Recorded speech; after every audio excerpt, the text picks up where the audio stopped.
WhatsApp guys, video of China's blackout bomb goes viral. भाई ये क्या बना दिया है? ने भी बंकर बस्टर टाइप कुछ बना दिया है या फिर कुछ ऐसा है?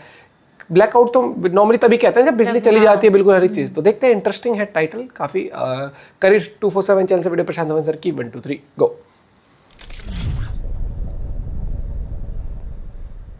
नमस्कार, वेलकम टू करियर 247। मैं हूं प्रशांत धवन। आज के समय पूरी दुनिया में ना एक वीडियो हो चुकी है वायरल, एटलीस्ट मैं कहूंगा, जहां पर जियोपॉलिटिक्स की बात की जाती है, डिफेंस की बात की जाती है, वहां पर इस वीडियो के काफ़ी चर्चे हैं। और इधर आप देख पाओगे इस पर दर्जनों आर्टिकल पब्लिश किए जा रहे हैं bye international media, US media, UK, European media, obviously Indian media भी इसको कवर कर रहा है, क्योंकि चाइना ने पहली बार अपने ब्लैकआउट बॉम्ब की एक वीडियो करी है रिलीज।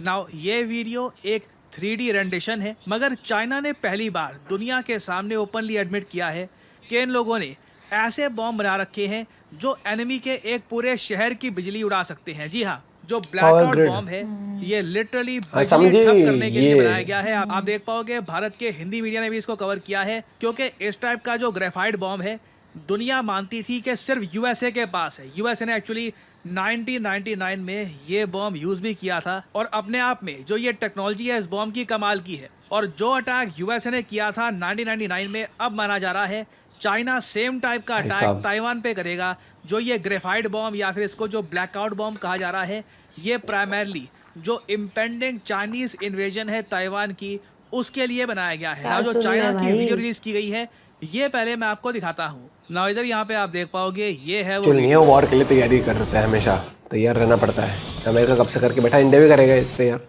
ना यहाँ पे हुआ क्या है, चाइना ने अपनी तरफ से एक मिसाइल लॉन्च किया। उसके छोटे हिस्से निकले, छोटे छोटे ये म्यूनिशंस या फिर बॉम्ब जिनको आप कह लीजिए, ये निकले और ये गिरेंगे दुश्मन देश के इलेक्ट्रिसिटी ग्रिड पर। तो मिसाइल डिफेंस सिस्टम का यहाँ पर प्रॉपरली यूज हो पाना काफी मुश्किल है, क्योंकि लिटरली आपको म्यूनिशन गिरा देने हैं, और ये मिसाइल बनाना भी काफी सस्ता पड़ता है। तो ऑब्वियसली आप समझ सकते हैं, सिंस सस्ता पड़ेगा तो ऐसे बहुत सारे मिसाइल्स गिर भी जा सकते हैं। तो ये म्यूनिशन इस मिसाइल ने छोड़ दिए।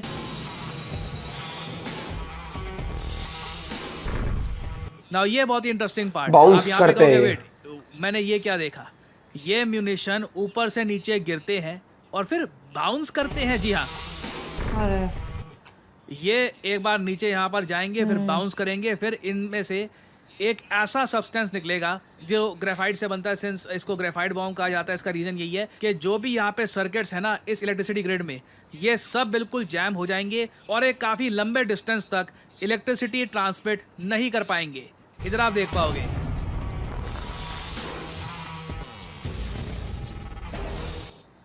अब यहाँ पे एडवांटेजेस मैंने आपको बता दिए। एक तो एयर डिफेंस सिस्टम यहाँ पे इतना काम आएगा नहीं इस पर्टिकुलर केस में अगर ऐसा अटैक किया गया हो। दूसरी बात यह है कि काफ़ी बार ना, अगर मान लीजिए आप किसी मिसाइल से अटैक करते हैं, तो आपको बिल्कुल पिन पॉइंट एक्यूरेसी से जो मेन एरिया है इस ग्रिड का, वहाँ पे आपको हिट करना होगा, तभी आप इंश्योर कर सकते हैं कि इलेक्ट्रिसिटी उड़ जाएगी। नहीं तो आपने अगर मिस कर दिया तो काफ़ी बार बस थोड़ी सी आग लगती है, कुछ अग्निशामक आ गए और वहाँ पे उन्होंने स्थिति कंट्रोल कर ली। मगर इस पर्टिकुलर केस में ब्लैकआउट बॉम्ब में ताकत ये है कि ये ऑलमोस्ट आधे या फिर आप कह सकते हैं पूरे शहर की इलेक्ट्रिसिटी ये गायब कर देता है। अब यहाँ पे आप मुझसे पूछोगे वेट, मैंने ये कहा कि यूएसए ने 1999 में ये बॉम्ब यूज़ किया था। कहाँ पर यूज़ किया था? अफगानिस्तान में, इराक में नहीं, एक यूरोपियन देश पर। और मैं यहाँ पर बात कर रहा हूँ सर्बिया देश की। इधर आप देख पाओगे यूरोप में आपको एक देश दिख जाएगा यहाँ पर, छोटा सा देश है, यूरोपियन देश, काफ़ी हद तक प्रो रशिया माना जाता है इसको। यहाँ पर ये देश है सर्बिया। सर्बिया में रशियन बोली जाती है, और एक हिस्टोरिकल रीज़न की वजह से काफ़ी ज़रा आप कह लीजिए एफिनिटी है यहाँ पर रशिया के प्रति। और आज के समय आपको पता होगा सर्बिया का एक विवाद भी चल रहा है कोसोवो के साथ। कोसोवो एक कंट्री है, एक मुस्लिम मेजॉरिटी कंट्री है, जिसको यूएस ने सपोर्ट करके बनवाया था विद इन सर्बिया। ये यूएस की फॉरेन पॉलिसी का जो पार्ट है, कई अमेरिकन नागरिक भी समझ नहीं पाते कि यूरोप में आप कोसोवो जैसा कंट्री क्यों बनाएंगे। रीज़न सिंपल है, रीज़न है रशिया को वीक करना यहाँ पर इन सर्बिया। तो 1999 में नेटो कंट्रीज़ ने primarily led by USA heavy bombing करी सर्बिया की। इसमें इन लोगों ने ब्लैकआउट बॉम्ब भी गिराए थे सर्बिया पर, जिससे बताया जाता है सर्बिया का 70% जो हिस्सा है वो बिल्कुल अंधकार में चला गया था। वॉशिंगटन पोस्ट ने भी आर्टिकल पब्लिश किया था कि NATO bombs Serbia into darkness, अंधकार में धकेल दिया। धकेला इसलिए किया था क्योंकि जो ये ग्रेफाइट बॉम्ब है इससे इन्होंने पूरे जो इलेक्ट्रिसिटी ग्रिड है सर्बिया का, इसको डिस्ट्रॉय कर दिया। और आज भी मैं देखता हूँ कि कई अमेरिकन थिंकर्स, फॉर एग्जांपल मैं रिसेंटली देख रहा था जेफरी सैक्स ने ये बात एडमिट करी थी कि we bombed Belgrade, Belgrade capital है सर्बिया की, 78 डेज तक सर्बिया की बॉम्बिंग करी। ये एक बैड मूव था। पॉइंट क्या था? ताकि सर्बिया को दो हिस्सों में बांटा जा सके, एक नया देश हम बना पाए, कोसोवो। और एज एन इंडियन, जैसे आप लोग जानते हैं, हम लोग कोसोवो को एज ए कंट्री नहीं मानते। हम नहीं मानते कि सर्बिया का विभाजन होना चाहिए, बट यूएस और बाकी जो नेटो कंट्रीज़ हैं वो बिल्कुल मानते हैं कि एक मुस्लिम कंट्री कोसोवो यहाँ पे बननी चाहिए सर्बिया को तोड़ के। सो अगेन ये मैंने आपको हिस्ट्री बताई है कि किस तरीके से ब्लैकआउट बॉम्ब का एक बार बहुत समय पहले इस्तेमाल हुआ था।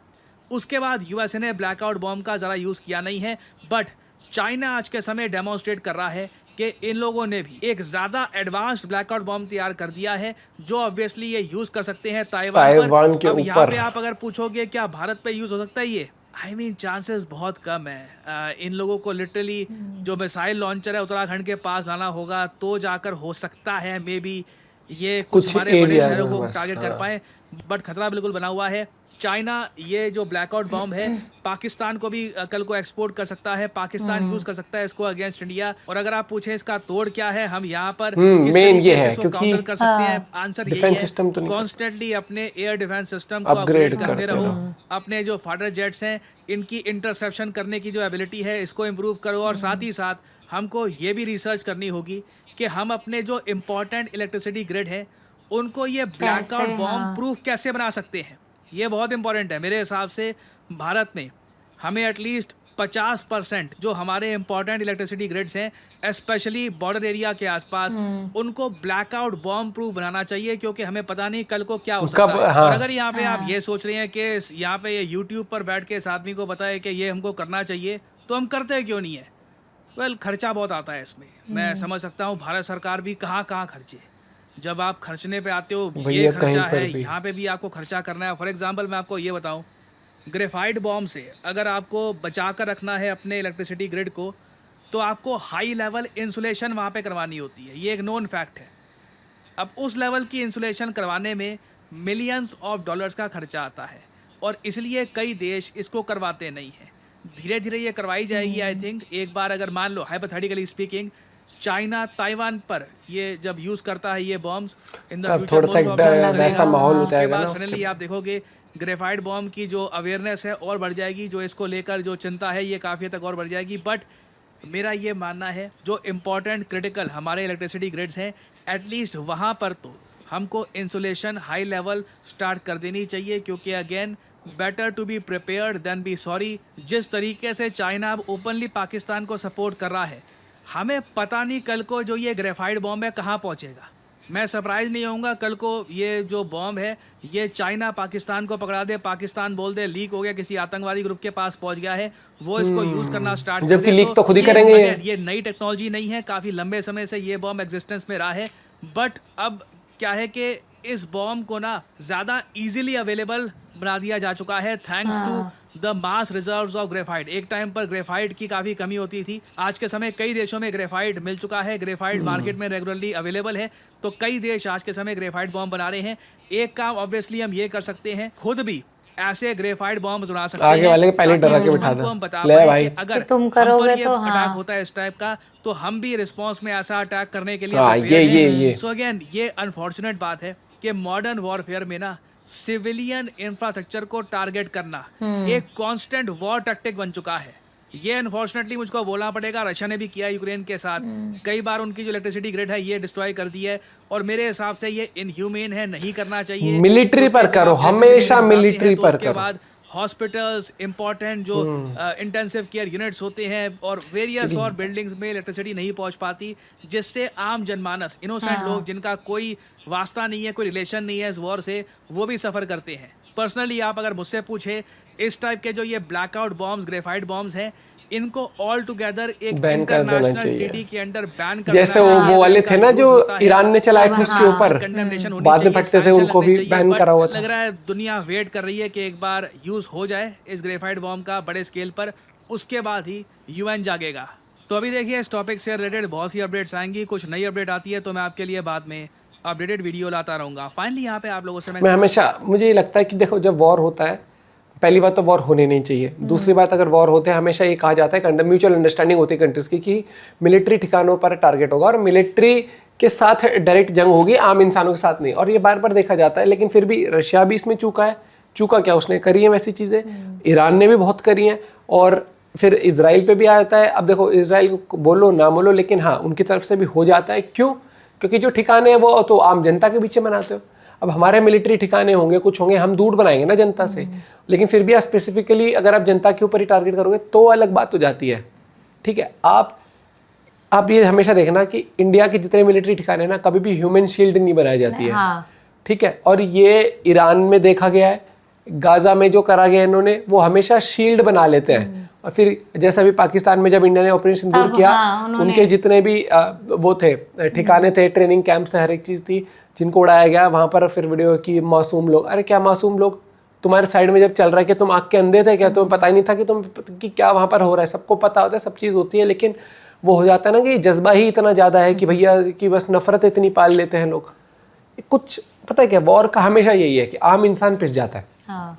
और भाई देखो, आम तो जो अपने आर्मी के जो है सोल्जर्स हैं, आम तो वो भी हैं, लेकिन वो अपनी ड्यूटी कर रहे होते हैं उस टाइम पर। फिर दिक्कतें आ जाती है कि रूल्स एंड रेगुलेशंस वॉर के सेट करने के बाद भी फिर कंट्रीज अपने हिसाब से डिसाइड करती हैं। हाँ। ये वाला बॉम्ब तो मुझे बहुत वो वाहियात लगा, क्योंकि इससे तो एक आप कंट्री को ही वैसे ठप कर दोगे। आप भी अपना पॉइंट ऑफ व्यू शेयर कर सकते हो, और मुझे तो लगता है इसके ऊपर बैन लगना चाहिए। मेरे से पर्सनली पूछते हो तो अपना पॉइंट ऑफ व्यू शेयर करेगा। मिलते हैं वीडियो के साथ, बाय बाय, टेक केयर।